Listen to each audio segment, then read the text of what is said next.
नमस्कार। ओम नमो गुरु आदेश। ओम श्री मात्रे नमः। The spiritual catalyst में आपका स्वागत है। वाराही गुप्त नवरात्र चल रहा है और आज आषाढ़ द्विज का पावन अवसर है। माँ वाराही के ऊपर चर्चा करने का मैंने आपको एक वादा किया था। वाराही अगर श्रीविद्या की परिभाषा में समझे, अगर माँ ललिता त्रिपुर सुंदरी के परिप्रेक्ष्य में समझे, तो वो एक चीफ ऑफ द आर्मी है, वो दंडनाथा है। वाराही को दंडनाथा बोला गया है।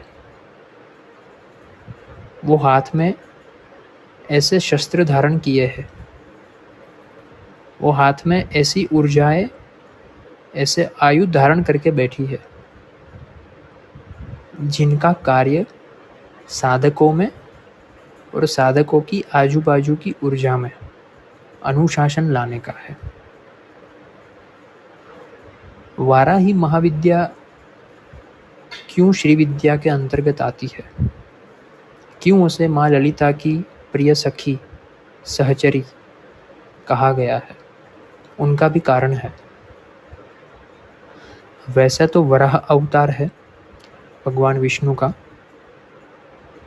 और वराह अवतार जो है उनकी भी कथाएं हैं कि हिरण्याक्ष करके जो असुर था, वो असुर पृथ्वी को जो उसने छुपा दिया था और फिर भगवान विष्णु ने उनसे वो पृथ्वी वापस ली और सुअर की तरह जो उनका मुख दिखता है, उनके दांत के ऊपर वो पृथ्वी को फिर से प्रस्थापित किया। तो ये भी एक कथा है। और वही विष्णु तत्व की फेमिनाइन एनर्जी, उनकी ही स्त्री ऊर्जा, वो वाराही है। इसलिए वराह अवतार की जो स्त्री ऊर्जा है उसे माँ वाराही कहा गया है। खास करके southern part of the country, Tamil Nadu के साइड में आप जाओगे तो वहाँ पे माँ वाराही के कई सारे साधक आपको मिलेंगे। उनकी पूजा वहाँ पे ज़्यादातर होती है। माँ वाराही दंडनाथा इसीलिए उसे कहा गया है क्योंकि वो डिसिप्लिन की ऊर्जा है। वाराही का साधक वही व्यक्ति बन सकता है जिसमें एक अनुशासन है, साधक के तौर पे एक अनुशासन है, जिनके ऊपर उसका मन हावी नहीं होता, लेकिन जो मन को कुछ अंतर तक काबू करके बैठा है। श्री विद्या साधना में बाला त्रिपुर सुंदरी की साधना आती है। उसके बाद अगर छोटी छोटी जितनी भी कई बार ऐसा होता है कि बाला त्रिपुर सुंदरी के बाद सीधा पंचदशी मंत्र दिया जाता है, जो कि गलत नहीं है। लेकिन कुछ कुछ संप्रदायों में बाला त्रिपुर सुंदरी की साधना से पहले महागणपति कराया जाता है, उनके बाद बाला, उनके बाद मातंगी, उनके बाद वाराही।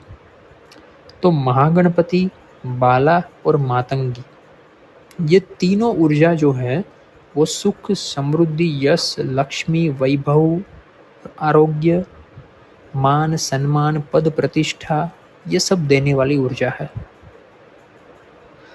अब ये एक सामान्य मनुष्य के पास जब आता है, सुख संपत्ति आएगी, वैभव आएगा, मान सम्मान आएगा, पद प्रतिष्ठा आएगी, सिद्धियां आएगी, तो सबसे पहला उनका जो दुश्मन बनता है ना, वो होता है उनका खुद का मन। अहंकारवश, करुणावश, लोभवश, मोहवश, क्रोधवश वो अपनी इन ऊर्जाओं का ऐसे गलत तरीके से इस्तेमाल करता है। कई बार किसी को कर दिखाने के लिए, कई बार अपने आप को as a godfather, godmother establish करने के लिए कि लाओ मैं तेरा काम कर देता हूँ या कर देती हूँ, चिंता मत करो, मैं भगवती को बोलता हूँ या बोलती हूँ, हो जाएगा तेरा काम। ये भी एक अहंकार की पुष्टि है। तो ये जब आपके जीवन में होना शुरू होता है, तब वाराही माँ का एक आगमन होना जरूरी होता है। क्योंकि कोई तो होना चाहिए जो आपको ये बोले, जो आपको ये समझाए कि तुम कर्म के फल और प्रकृति के बीच में नहीं आ सकते। इस दुनिया में प्रत्येक व्यक्ति कर्माधीन है और उनका जीवन जो है वो कर्माधीन फल भुगतता है। तुम प्रकृति के और व्यक्ति के बीच में नहीं आ सकते। ये बताने वाला तत्व वाराही है। उसे दंडनाथा बोला गया है, वो दंड देती है तो किसको दंड देती है? वो दंड उस वृत्तियों को देती है जो आपके आध्यात्म मार्ग में बाधा बन के बैठे हैं। आपकी पंचेंद्रिया, आपके मनोविकार, आप में अगर क्रोध का भाव ज़्यादा है, आपके अंदर ईर्ष्या का भाव ज़्यादा है, आप मोहवश किसी के भी लिए कुछ ना कुछ मांगते रहते हैं भगवती से, आपके अंदर इतनी करुणा है कि आप किसी को दुखी नहीं देख सकते, उनका भी एक विज्ञान है।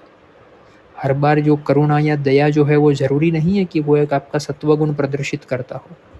कई बार दया और करुणा जो है वो एक प्रकार का मोह बताती है, कई बार वो एक प्रकार का अहंकार बताती है, कई बार वो आत्मश्लाघा का तत्व बताती है।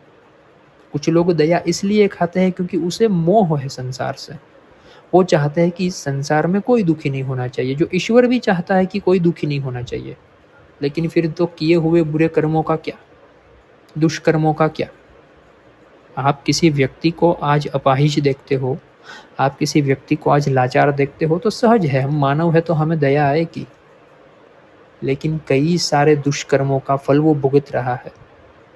तो वाराही आपको ये ऊर्जा जो ऐसी है कि वो आपको परिचय करवाती है कि तुम किसी के कर्म काट नहीं सकते, तुम किसी के कर्म ग्रहण नहीं कर सकते।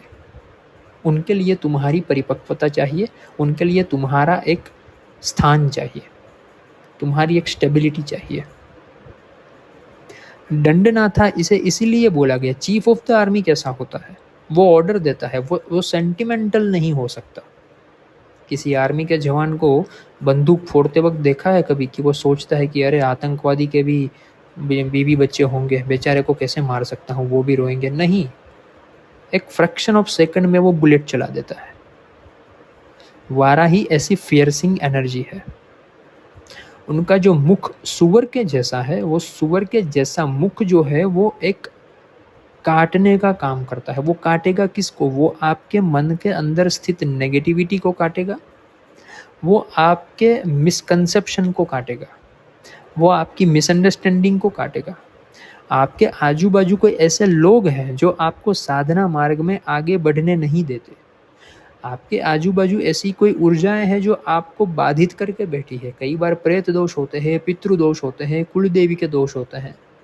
तो वाराही एक ऐसा ऊर्जा का प्रतीक है जो सब बंधनों को काट के आपको अग्रसर कर देती है। यहाँ पे आपकी भौतिक कामनाओं को कोई स्थान नहीं है। वैसे कई जगहों पे ऐसा दर्शाया जाता है इंटरनेट पे कि माँ वाराही प्रॉस्पेरिटी देती है, माँ वाराही जो है वो अबाउंडेंस देती है। ठीक है, वो चीज़ें सही है, लेकिन उसकी मूल ऊर्जा जो है ना, वो आपको बचाना है, आपको प्रोटेक्ट करना है। कई बार आपको बाहरी वृत्ति से प्रोटेक्ट करने की ज़रूरत नहीं होती, कई बार आपको अपने आप से ही प्रोटेक्ट करने की ज़रूरत होती है। इसलिए वाराही साधक के अंदर मिथ्या अहंकार नहीं होना चाहिए, आलस्य और प्रमाद नहीं होना चाहिए, वो व्यर्थ वाणी नहीं करना चाहिए, किसी को भी कर्स नहीं करना चाहिए, किसी का भी बुरा बोल दिया। मैं कई बार साधकों को बोलता हूँ कि अगर आप वाराही साधना में हो, आप जितने दिन अनुष्ठान कर रहे हो, साधना कर रहे हो, कम से कम मौन धारण करें, अपनी वाणी पे काबू रखें, क्योंकि ऊर्जा न्यूट्रल है, उसे नहीं पता। आपने किसी का बुरा बोल दिया, बुरा सोच लिया, उनका बुरा हो भी जाएगा, फिर उसके कर्म कौन उठाएगा? आपने अपनी ऊर्जाओं का गलत इस्तेमाल कर दिया, अपने द्वेष के लिए, अपने राग के लिए, अपने क्रोध की वजह से, तो वो कर्म कौन उठाएगा? वैसा तो महाविद्या का साधक जो है वो न्यूट्रल होना चाहिए। वो तो ना ही किसी के प्रति ओवर पॉजिटिव होना चाहिए, ना ही किसी के प्रति ओवर नेगेटिव होना चाहिए। उसमें एक व्यावहारिक बुद्धि होनी ही चाहिए, तो ही आप महाविद्या में आ सकते हो, तो ही आप वहाँ पे आने के लायक हो। सेंटिमेंटल लोगों का यहाँ पे कोई काम ही नहीं है। मैं ये नहीं बोल रहा हूँ कि ये उग्र साधनाएं हैं, लेकिन एक चीज़ ऐसी होती है कि आपको संसार के चक्र को समझना पड़ेगा। किसी का पुत्र दुखी है, किसी की माँ दुखी है, किसी की बीवी दुखी है, समझ सकते हैं कि एक परिवार में आप उनके सदस्य हैं। एक सामाजिक प्राणी होने के नाते आपको दुख होता है अपनों को दुखी देख के, लेकिन कर्म के सिद्धांत को भी समझना होता है। ये मृत्यु लोक है, यहाँ पे कोई भी खाली फुकट का नहीं आता। अगर आप या आपके परिवार के लोग संपूर्ण सत्व गुणी आत्मा होते तो आप लोग वैकुंठ लोक में बैठे होते या किसी लोक में देवता बन के बैठे होते। आप यहाँ पे होते ही नहीं, और आप यहाँ पे हो, मैं यहाँ पे हूँ। उसका मतलब ये है कि अभी कई सारे पाप कटने बाकी है। तो इस मनुष्य योनि में पाप और पुण्य का भुगतान करते करते अब जितना भी साध सकते हो उतना साधो और मुक्ति के मार्ग में प्रशस्त हो। ये वाराही समझाती है हमें। उनके हाथ में जो पाश है, अंकुश है, दंड है, वो अनुशासन बताती है, वो डिसिप्लिन बताती है। कई बार साधक ऐसा बोलते हैं, बहुत तीव्र साधना करने का मन होता है, लेकिन जैसे ही मैं माला करने बैठता हूँ, जैसे ही मैं ध्यान करने बैठता हूँ या बैठती हूँ, नींद आ जाती है, उबासी आ जाती है, सर हिलने लगता है। थोड़ी देर के बाद होता है कि खड़ा होके भाग जाऊं, क्योंकि आपको हजारों लोगों के बीच में बोलने की और बैठने की आदत है, लेकिन आपको अपने आप के साथ बैठने की आदत ही नहीं है। आप पूरी दुनिया को झेल पाते हो अपने आप को छोड़ के। तो यहाँ पे आपको वो चीज़ जो है वो अपनानी पड़ेगी, यहाँ पे आपको वो डिसिप्लिन सीखनी पड़ेगी। ये वाराही का काम है। एक असुर था रक्त बीज करके, और उसे भगवान शिव से ऐसा वरदान मिला था कि अगर वो असुर युद्ध में लहूलुहान हो जाए और उनका रक्त अगर जमीन पे गिर जाए, तो जितनी बूंदे उनकी जमीन पे गिरेगी उतने रक्त बीज जैसे असुर पैदा होंगे। इसीलिए वाराही जो है उसका एक नाम रक्त प्रिया भी है, क्योंकि माँ दुर्गा, माँ चामुंडा, जिसका नाम हम बोलते हैं माँ चामुंडा, वाराही उनकी बैक एनर्जी है, उनकी पीठ की वो देवी है, उनका बैकबोन है। और ऐसा बोला जाता है कि माँ काली ने रक्त बीज का संपूर्ण रक्त जमीन पे गिरने से पहले उसका वो खप्पर में भर के पान कर लिया था, वो रक्त का पान कर लिया था, वो रक्त पी लिया था, ताकि और रक्त बीज पैदा ना हो। तो ये काली जो है वो वाराही का ही एक एलिमेंट है, इसीलिए वाराही को रक्त प्रिया भी बोला गया है। इसीलिए वाराही देवी का प्रिय कलर जो है वो लाल है। वामाचार की पद्धति से तो कई औपचारिक पूजा उनकी होती ही है, बाह्य पूजा होती है। अब अगर साउथ साइड जाओगे तो वामाचार की पद्धति यानी कि उसे खून चढ़ाया जाता है, मांस मच्छी चढ़ाया जाता है, वो सब वामाचार की पूजा है। लेकिन अगर आप सात्विक पूजा करना चाहते हो तो भी उसे अनार का जूस चढ़ाया जाता है, कुमकुम का पानी चढ़ाया जाता है। वाराही देवी का वाहन है भैंसा, तो महिषासुर मर्दिनी का भी वाहन वही है, भैंसा, ठीक है।